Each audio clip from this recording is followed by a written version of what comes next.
Ronan ने उसे बताया कि वो उसके सवाल का जवाब नहीं दे सकता, तो उसने अपना सवाल बदल दिया।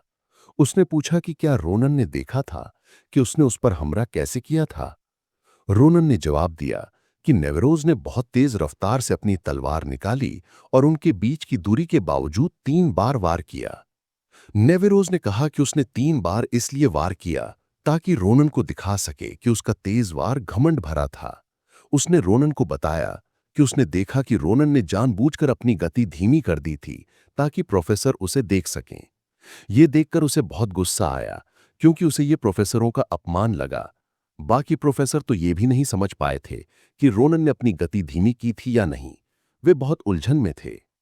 नेवरोज की बात सुनकर रोनन हैरान रह गया। उसने अपनी गति धीमी सिर्फ इसलिए की थी क्योंकि उसे यकीन नहीं था कि उसकी तलवार आखिरी वार को सह पाएगी या नहीं।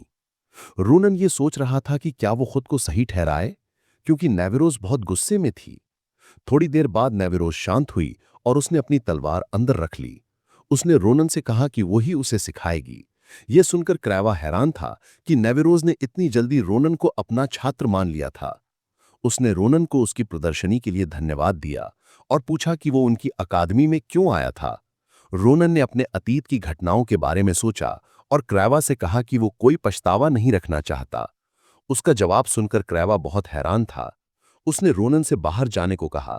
क्रैवा रोनन के जवाब से बहुत हैरान था। उसने कहा कि वो भी रोनन को सिखाना चाहता है। यह सुनकर एक प्रोफेसर हैरान रह गया। उसने क्रैवा से पूछा कि रोनन में ऐसा क्या खास है। क्रैवा ने तुरंत कहा कि रोनन में बहुत हुनर है। जैसे ही उसने ये कहा, वो जादुई पुतला, जिसके बारे में कहा जाता था कि वो तेजी से ठीक हो सकता है, उसका सिर गिर गया। रोनन का मजाक उड़ाने वाले दोनों प्रोफेसर ये देखकर बहुत हैरान थे। रोनन के कमरे से बाहर निकलने के बाद वो सोच रहा था कि क्या वो पिछले जीवन में नेवेरोज को हरा पाता। रोनन को पता था कि अगर वो नेवेरोज के बराबर आना चाहता है तो उसे बहुत ज्यादा मेहनत करनी होगी। वो खुश था कि वो फिलियन एकेडमी में आया था, क्योंकि वो यहां बहुत कुछ सीख सकता था। प्रैक्टिकल टेस्ट खत्म होने के बाद छात्रों को थ्योरी का टेस्ट देनी थी। रोनन ने 1 महीने तक पढ़ाई की थी, इसलिए उसे लगा कि यह आसान होगा, लेकिन ऐसा नहीं था। जब रोनन परीक्षा केंद्र से बाहर आया तो वो डर से कांप रहा था। मैरिया ये जानकर हैरान रह गई कि रोनन आधे से ज्यादा सवालों का जवाब भी नहीं दे पाया था। वो ये सुनकर हैरान थी, क्योंकि उसने रोनन से बैग में रखी किताबें पढ़ने के लिए कहा था। एसिल ने मैरिया को बताया कि रोनन किताबों को देखना भूल गया था।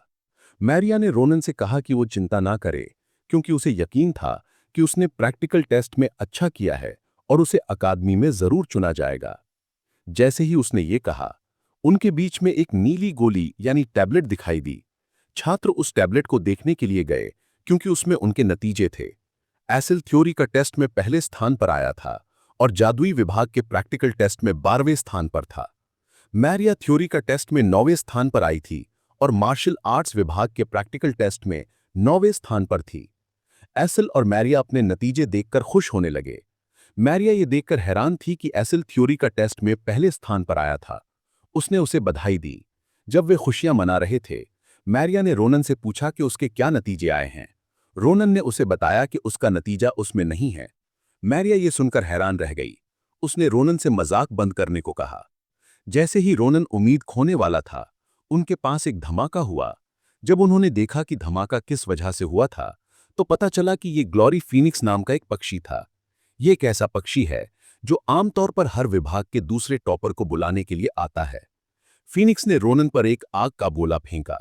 जब आग का गोला रोनन के पास आया तो उसने रोनन को दिखाया कि वो प्रैक्टिकल टेस्ट में पहले स्थान पर आया था और थ्योरी का टेस्ट में 5712वें स्थान पर था, और इसी वजह से वो मार्शल आर्ट्स विभाग का दूसरा टॉपर है। एसिल और मैरिया ये देखकर खुश होने लगे। रोनन भी नतीजे से बहुत खुश था। मैरिया को यकीन नहीं हो रहा था कि थ्योरी परीक्षा में उसकी रैंकिंग इतनी कम होने के बावजूद वो दूसरा टॉपर था। जब वे खुशियां मना रहे थे, रोनन को एहसास हुआ कि प्रैक्टिकल टेस्ट में पहले स्थान पर आने का मतलब है कि उसने किसी बहुत ही खास इंसान का स्थान छीन लिया था। जब रोनन ने पीछे मुड़कर देखा तो एक लड़का उसकी तरफ आ रहा था।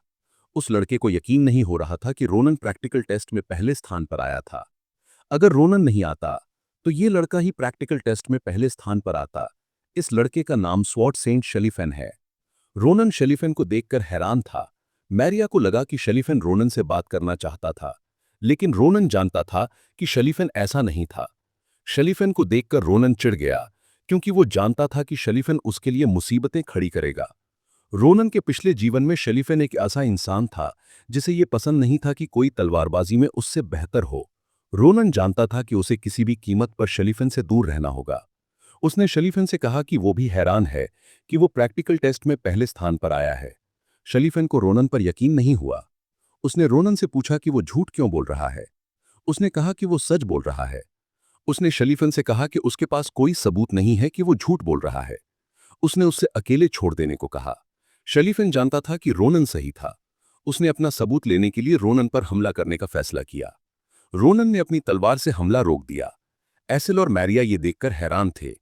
शलीफन ने रोनन से कहा कि अगर वो प्रैक्टिकल टेस्ट में पहले स्थान पर नहीं होता तो वो उसके हमले को रोक नहीं पाता। उसने रोनन से अपना हुनर दिखाने को कहा, क्योंकि वो देखना चाहता था कि किस वजह से रोनन दूसरे स्थान पर आया था। यह सुनकर रोनन चिढ़ गया। उसने शलीफन पर गंभीर हमला करने का फैसला किया। उसने एक ही हमले में 3 वार किए। शलीफन ने उस हमले को रोक दिया। रोनन का हमला रोकने के बाद शलीफन का हाथ कांपने लगा।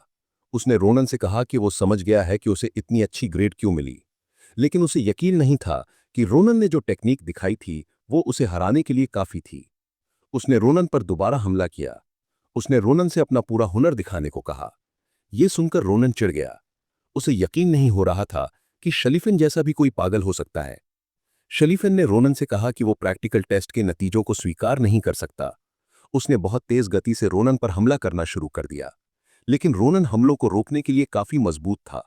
जब वो हमलों को रोक रहा था तो उसे एहसास हुआ कि ये लड़ाई बहुत खतरनाक होने की वजह से हालात बहुत खराब हो सकते हैं। उसे डर था कि शलीफन जल्द ही अपने ऑरा का इस्तेमाल करना शुरू कर देगा। रोनन जानता था कि शलीफन का ऑरा कितना ताकतवर था, क्योंकि उसने इसे अपने पिछले जीवन में देखा था। ये एक बहुत ही ताकतवर ऑरा था जिसे टेम्पेस्ट स्वॉर्ड के नाम से जाना जाता है। हालात कितने खराब हैं, ये एहसास होने पर रोनन ने लड़ना बंद कर दिया और भागने लगा। ये देखकर शलीफन हैरान रह गया। उसने रोनन से कहा कि लड़ाई में कभी भी अपने दुश्मन को पीठ नहीं दिखानी चाहिए। उसने रोनन का पीछा करने का फैसला किया। वो रोनन पर हमला करने वाला था, लेकिन रोनन ने एसिल को अपनी ढाल बना लिया। ये देखकर शलीफन हैरान रह गया। उसने रोनन से कहा कि वो एक औरत के पीछे छिप रहा है, वो बहुत कायर है। एसिल ने शलीफन से कहा कि वो एक आदमी है। रोनन जानता था कि शलीफन किसी बेसहारा औरत पर हमला नहीं करेगा, क्योंकि वो एक सच्चा सज्जन था। एसिल के पीछे छिपकर रोनन ने अपनी तलवार से शलीफन की नाक पर हमला किया। हमले से शलीफन को बहुत दर्द हुआ। रोनन ने मैरिया और एसिल को भागने के लिए कहा। शलीफन ने उन्हें रोकने की कोशिश की, लेकिन वे उससे दूर जा चुके थे। उनके जाने के तुरंत बाद अकेडमी का एक प्रशिक्षक यह देखने के लिए आया कि छात्र क्यों जमा हुए थे। प्रशिक्षक ये देखकर हैरान रह गया कि शलीफन अपनी तलवार पर आराम कर रहा था और उसकी नाक घायल थी। उसने शलीफन को सर शलीफन कहकर संबोधित किया। उसने उससे उन छात्रों के नाम देने के लिए कहा जिन्होंने उसे नुकसान पहुंचाया था। शलीफन ने प्रशिक्षक से उससे अनौपचारिक रूप से बात करने को कहा, क्योंकि वो एक आवेदक था जिसे आम आदमी की तरह माना जाना चाहिए। शलीफन ने प्रशिक्षक से चिंता न करने को कहा, क्योंकि उनकी लड़ाई एक निष्पक्ष मुकाबला था। उठने के बाद और अपनी ताकत वापस पाने के बाद शलीफन ने देखा कि उसकी तलवार में दरार पड़ गई थी। ये देखकर वो हैरान रह गया, क्योंकि उसकी तलवार सबसे मजबूत लोहे मिथ्रिल से बनी थी। शलीफन को समझ नहीं आ रहा था कि उसकी तलवार कैसे टूट गई, क्योंकि उसे रोनन की टेक्निक कुछ खास नहीं लगी थी। उसे यकीन नहीं हो रहा था कि उसके साथ क्या हुआ था। उसने तय किया कि उसे रोनन को याद रखना होगा। अगले दिन रोनन और एसिल शिमो फॉरेस्ट गए, जो राजधानी के बाहरी इलाके में है। एसिल ने रोनन से पूछा कि क्या उन्हें अभी जंगल में खोजना चाहिए। उसने रोनन को बताया कि शलीफन एक ड्यूक परिवार का बेटा है और उसका परिवार शाही परिवार के बाद दूसरा सबसे ताकतवर परिवार है। उसने रोनन से कहा कि उसे सावधान रहना होगा, कहीं शलीफन हम पर हमला न कर दे। रोनन ने एसल को बताया कि शलीफन तलवार के लिए पागल होने के बावजूद वो असल में एक अच्छा इंसान है। रोनन के पिछले जीवन में शलीफन को कमजोर लोगों की मदद करने वाले हर किसी के रोल मॉडल के रूप में जाना जाता था। वो उसे एक आदर्श नेबल के रूप में जानता था। रोनन ने एसिल को बताया कि शलीफन ने शायद लोगों से कहा होगा कि उनकी लड़ाई एक निष्पक्ष मुकाबला था, क्योंकि अगर शलीफन उन्हें सजा देना चाहता तो वो और एसिल अब तक जेल में होते। कुछ देर खोजने के बाद रोनन और एसल को वो जगह मिल गई जो वैरन ने उन्हें नक्शे पर दिखाई थी। ये जगह फर्नांडो स्प्रिंग है और इसमें एक माना नस है। दुनिया में घूमता हुआ माना आमतौर पर किसी अज्ञात कारण से एक साथ आता है और एक जगह पर जमा होकर एक पहेली बनाता है जिसे माना नस कहते हैं। माना आमतौर पर आसपास के पदार्थों द्वारा सोख लिया जाता है। एक साधारण पत्थर सबसे अच्छी ग्रेड के माना पत्थर में बदल जाएगा और एक सामान्य पौधा एक चमत्कारी जड़ी बूटी में बदल सकता है। रोनन जानता है कि एक माना नस की कीमत बहुत ज्यादा होती है। ज्यादातर लोग इसे अपने लिए रखना चाहेंगे। फिर भी वैरन ने इसे उन्हें मुफ्त में दे दिया ताकि वे अंडे से बच्चा निकाल सकें। रोनन ने एसल से पूछा कि क्या उसे ये जगह अलग लग रही है। एसल ने कहा कि उसने पहले कभी इतना माना महसूस नहीं किया। उसने कहा कि वो हमेशा से ज्यादा ताकतवर मंत्र पढ़ सकता है। माना नस को देखते हुए एसल ने देखा कि अंडा बहुत ज्यादा माना सोख रहा था। उसने रोनन से पूछा कि क्या उसे ये जगह अजीब लग रही है। रोनन ने उसे पूछा कि उसका क्या मतलब था। एसल ने रोनन को याद दिलाया कि वैरन ने कहा था कि मानोनस की वजह से बहुत सारे शानदार और रहस्यमय जानवर वहां होने चाहिए, यहां तक कि सामान्य जानवर भी वहां अपना घोंसला बनाना पसंद करेंगे। एसल ने रोनन से पूछा कि क्या उसे किसी जानवर की आवाज सुनाई दे रही है। रोनन को एहसास हुआ कि उसने गड़बड़ी कर दी थी। वो खड़ा हुआ और एसल से कहा कि उसे लड़ाई के लिए तैयार हो जाना चाहिए क्योंकि उसे खून की गंध आ रही है। एसल ने रोनन से पूछा कि खून की गंध आने से उसका क्या मतलब था। रोनन ने उसे बताया कि इसका मतलब है कि लोग उनसे पहले यहां आए थे और उन्हें उनकी मौजूदगी का एहसास हो गया था। जैसे ही रोनन ने ये कहा, जंगल के दूसरी तरफ जानवरों के आकार के मुकुटों पहने लोगों के एक समूह ने रोनन और एसल पर तीर चलाए। रोनन ने आसानी से उनके तीरों को नष्ट कर दिया। जब उसने तीर की नोक देखी तो वो हैरान रह गया। उसे एहसास हुआ कि उसने इसे अपने पिछले जीवन में प्यूनिटिव फोर्स कैंप में देखा था। रोनन और उसके साथी सैनिक एक कैंप फायर के चारों ओर इकट्ठे हुए थे। एक सैनिक बता रहा था कि उसके हाथ में मौजूद तीर कितना खास है। उसने कहा कि यह तीर ऑर्क्स जैसे ताकतवर प्राणियों के सिर को नष्ट कर सकता है। सैनिक ने रोनन से, जो उनका कैप्टन था, पूछा कि क्या उसे एक तीर चाहिए। रोनन ने उसे तीर के बारे में घमंड करना बंद करने को कहा क्योंकि उसे इसका इस्तेमाल जानवरों का शिकार करने के लिए करते हुए पकड़ा गया था। सैनिक ने रोनन से कहा कि तीर खास है। उसने उसे बताया कि जो लोग इस तीर का इस्तेमाल करते हैं वे कैलबोरो संगठन में 100 से ज्यादा शिकार करने में सफल हुए लोगों के शिकार कुत्ते हैं। ये जानकर रोनन चिढ़ गया कि जिन लोगों ने उन पर गोली चलाई थी वे कैलबोरो के लिए काम करने वाले शिकार कुत्ते थे। हमलों को रोकने के बाद रोनन ने एसल से कहीं छिपने को कहा। उसने कहा कि उसे कुछ काम करने हैं।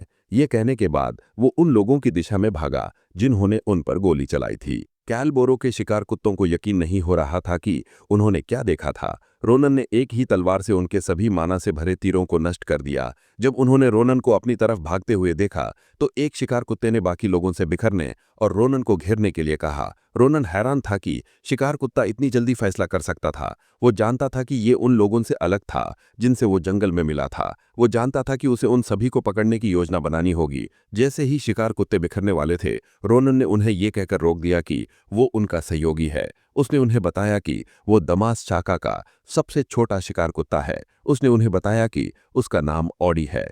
शिकार कुत्तों ने भागना बंद कर दिया और रोनन के चारों ओर जमा हो गए। उन्होंने उससे पूछा कि क्या वो सचमुच एक शिकार कुत्ता है। रोनन ने कहा कि वो उनमें से एक है। शिकार कुत्तों में से एक ने, जिसने मुखौटा नहीं पहना था, उसने रोनन से कहा कि उसे उस पर यकीन नहीं है। उसने कहा कि रोनन जैसे कम उम्र के इंसान का उनके साथ जुड़ना सही नहीं है। रोनन ने उसे कहा कि अगर उसे यकीन नहीं होता तो वो ब्रांच वुल्फ से पूछ ले। उसने शिकार कुत्ते से कहा कि सिर्फ इसलिए कि वो प्रतिभाशाली नहीं है, इसका मतलब ये नहीं है कि दूसरे भी प्रतिभाशाली नहीं हैं। ये सुनकर शिकार कुत्ता गुस्से में आ गया। उसने रोनन की शार्ट पकड़ी और उससे कहा कि वो उसे काट डालेगा। रोनन ने उसे कहा कि उसके जैसे लड़कों का हमेशा बुरा अंत होता है। जब वो रोनन पर चिल्ला रहा था तो उसके एक साथी ने उसे रोनन को अकेला छोड़ देने को कहा। क्योंकि रोनन को उनके संगठन की रैंकिंग और शाखाओं के बारे में पता लग रहा था, तो उनके बॉस के लौटने का इंतजार करना और पुष्टि करना बेहतर होगा कि रोनन सचमुच एक शिकार कुत्ता है या नहीं। जैसे ही शिकार कुत्ते ने ये कहा, उनका बॉस जंगल से बाहर आ गया। उसका नाम बीम है और वो डेमियर शाखा का वुल्फ है। जब शिकार कुत्ते ने अपने बॉस को देखा तो उसने रोनन को अकेला छोड़ दिया और उसे स्थिति समझाने के लिए चला गया। रोनन बीम को देखकर खुश था क्योंकि अगर बॉस आसपास है तो इसका मतलब है कि इलाके के सभी शिकार कुत्ते वहां जमा हो रहे हैं। बीम ने रोनन से कहा कि वो नहीं जानता कि वो यहाँ क्या कर रहा है क्योंकि जंगल का ये हिस्सा उनकी शाखा का है। रोनन ने उनसे कहा कि उसे कोई फर्क नहीं पड़ता क्योंकि उसका नाम ओडी नहीं है। जब भीम ने यह सुना तो वो हैरान रह गया। जैसे ही रोनन ने यह कहा, उसने अपनी तलवार का इस्तेमाल किया और एक ही हमले में अपने चारों ओर के सभी शिकार कुत्तों को मार डाला। वो भीम पर हमला करने के लिए दौड़ा। उसने उससे कहा कि उसने जिस नाम का इस्तेमाल किया वो एक शिकारी के लिए सही लगेगा। ये कहने के बाद रोनन ने भीम का सर काट डाला। रोनन ने उस शिकार कुत्ते को याद दिलाया जिसने मुखौटा नहीं पहना था कि उसके जैसे लड़कों का हमेशा बुरा अंत होता है। जैसे ही उसने ये कहा, उसकी आदमी की उंगलियां टूट गई। दर्द से आदमी चिल्लाया। रोनन ने उसे ज्यादा रिएक्ट नहीं करने को कहा। उसने उसे नक्शा दिया जो वैरन ने उन्हें दिया था। उसने कहा कि अगर वो और दर्द महसूस नहीं करना चाहता तो उसे नक्शे के पीछे कैलबोरो की दूसरी शाखाओं की जगह लिखनी चाहिए। ये सुनकर वो आदमी घबरा गया। रोनन को लगा कि वो आदमी ऐसा नहीं करना चाहता, तो उसने उसे मार डालने का फैसला किया। आदमी ने उसे कहा कि वो ऐसा करेगा। उसने रोनन से लिखने के लिए एक कलम मांगी। रोनन ने उसे अपनी खूनी उंगलियों का इस्तेमाल करके लिखने को कहा। नक्शा पूरा करने के बाद रोनन ने उसे देखा और आदमी को धन्यवाद दिया। आदमी ने रोनन से कहा कि वो जा रहा है क्योंकि रोनन ने वादा किया था कि वो काम खत्म होने के बाद उसे आजाद कर देगा। जैसे ही रोनन ने नक्शा अपनी जेब में रखा, उसने आदमी से कहा कि वो उसे आजाद नहीं कर रहा है। उसने उसे 2 हिस्सों में काटने के लिए अपनी तलवार का इस्तेमाल किया। एसल मरे हुए जानवरों की लाश देखकर उल्टी करने लगा। रोनन ने उसे ज्यादा रिएक्ट करने को नहीं कहा। एसल ने उल्टी करने के लिए माफी मांगी। उसने रोनन से कहा कि कैलबोरो ने जितने जानवरों को मारा था वो बहुत ज्यादा था। रोनन ने उसे कहा कि कैलबोरो के लिए काम करने वाले लोगों को जिंदा रहना देना एक अपराध है। जब रोनन ने लाशों को देखा तो उसे पता था कि प्रोफेसर वैरन ये देखकर दुखी होंगे। उसने राजधानी वापस जाने का फैसला किया। जैसे ही वो जाने वाला था, उसने देखा कि उसकी थैली में रखा अंडा हिल रहा था। रोनन ने एसल से देखने को कहा कि क्या हुआ था, लेकिन एसल किसी और चीज में व्यस्त था। एसल ने रोनन से ऊपर देखने को कहा। जब रोनन ने ऊपर देखा तो उसने देखा कि मरे हुए जानवरों का खून हवा में तैर रहा था। खून एक साथ आया और रोनन और एसल के करीब आ गया। रोनन ने अपनी तलवार निकाली और खून पर हमला करने का फैसला किया। जैसे ही वो ऐसा करने वाला था, उसने देखा कि उसका अंडा हवा में तैर रहा था। अंडा खून के समुद्र के करीब गया और उसे सोखने लगा। एसल ने रोनन से पूछा कि क्या हो रहा था। रोनन ने कहा कि वो नहीं जानता, लेकिन उसे यकीन है कि अंडे के अंदर जो भी है वो साधारण नहीं है। सारा खून सोखने के बाद अंडे से बच्चा निकलना शुरू हो गया। ये देखकर रोनन बहुत खुश था। वो देखना चाहता था कि अंडे के अंदर किस तरह का प्रेशियस क्रिएचर है। जैसे ही वो बच्चा निकला, उसने रोनन की नाक पर हमला किया। रोनन ये देखकर हैरान था कि उसने उस पर हमला किया था। जब उसने ड्रीम बर्ड को देखा तो उसे यकीन था कि ये एक पक्षी नहीं है। एसल ने कहा कि ये एक ड्रैगन जैसा लगता है। रोनन को भी लगा कि ये एक ड्रैगन जैसा लगता है। उसने सोचा कि मरपेज ने ऐसा खास अंडा देने के लिए माना कहां से सोखा होगा। रोनन ने ड्रैगन से कहा कि उसे उसके चेहरे पर हमला नहीं करना चाहिए था क्योंकि ये पहली बार था जब वे मिल रहे थे। जब ड्रैगन ने ये सुना तो उसने रोनन की नाक को ठीक करने के लिए मैजिक का इस्तेमाल किया। एसल हैरान था कि एक छोटा ड्रैगन मैजिक का इस्तेमाल कर सकता है और वो रोनन को बहुत पसंद करता था। रोनन खुश था कि उसे एक ऐसा प्रेशियस क्रिएचर मिला है जिसमें अलग अलग एबिलिटीज हैं। एसल ने रोनन से कहा कि उन्हें ड्रैगन का नाम रखना चाहिए। जब वे नाम सोच रहे थे तो ड्रैगन को आसपास कुछ महसूस हुआ। वो उसकी तरफ भागा। एसल ने सोचा कि ड्रैगन कहाँ जा रहा था। रोनन प्रभावित था कि ड्रैगन ये पता लगा पाया कि कोई उनके ही पास था। जंगल के दूसरी तरफ दी एरन बॉय डिम ब्रांच का बालरोस भाग रहा था। बालरोस एक काम के लिए गया था, लेकिन जब वो वापस आया तो सभी शिकार कुत्ते और उसका बॉस मर चुके थे। जब वो ये देखने गया कि उन्होंने किसे मारा था तो उसने रोनन को खून के समुद्र के पास खड़े देखा। ये देखते ही वो भागने लगा। दुर्भाग्य से ड्रैगन उसका पीछा करने लगा। बालरोस एक छड़ी से टकराया और गिर गया। जब ड्रैगन उसके पास पहुंचा तो उसने उसका खून चूसना शुरू कर दिया। ये देखकर बालरोस चिल्लाने लगा। सौभाग्य से रोनन ने ड्रैगन, जिसका नाम उसने सीधा रखा था, को बालरोस को हानि पहुंचाना बंद करने को कहा। एसल हैरान था कि रोनन ने ड्रैगन का नाम सीधा रखा। रोनन ने कहा कि ये नाम पहले से ही उसके दिमाग में था। सौभाग्य से रोनन के लिए ड्रैगन को ये नाम पसंद आया। बालरोस को रोनन खून के समुद्र के पास खड़ा याद था। उसने सोचा कि क्या रोनन सीधा का मालिक है। रोनन ने बालरोस से पूछा कि क्या वो ठीक है। बालरोस ने रोनन को उसे बताने के लिए धन्यवाद दिया। उसने रोनन से पूछा कि वो उसका नाम कैसे जानता है। रोनन ने अपनी तलवार बालरोस के गर्दन पर रखी और उससे कहा कि उसे ये जानने की जरूरत नहीं है। उसने बालरोस से पूछा कि वो कैसा है और एक शिकार कुत्ते के रूप में उसने कितनी अच्छी तरह शिकार किया है। ये सुनकर बालरोस हैरान हो गया। उसे यकीन नहीं हो रहा था कि किसी ने उसे शिकार कुत्ता कहा था, क्योंकि वो एक आम काम करने वाला लड़का था। रोनन जानता था कि बालरोस संगठन में एक शिकार कुत्ता बन जाएगा, क्योंकि बालरोस उन सैनिकों में से एक था जिसने उसके अधीन काम किया था। रोनन ने बालरोस से कहा कि वो उससे कुछ काम करवाना चाहता है। दोस्तों, हम अपने वीडियो के अंत में आ गए हैं। अगर आप इस वीडियो का 5वां भाग चाहते हैं तो हमें कमेंट सेक्शन में बताएं।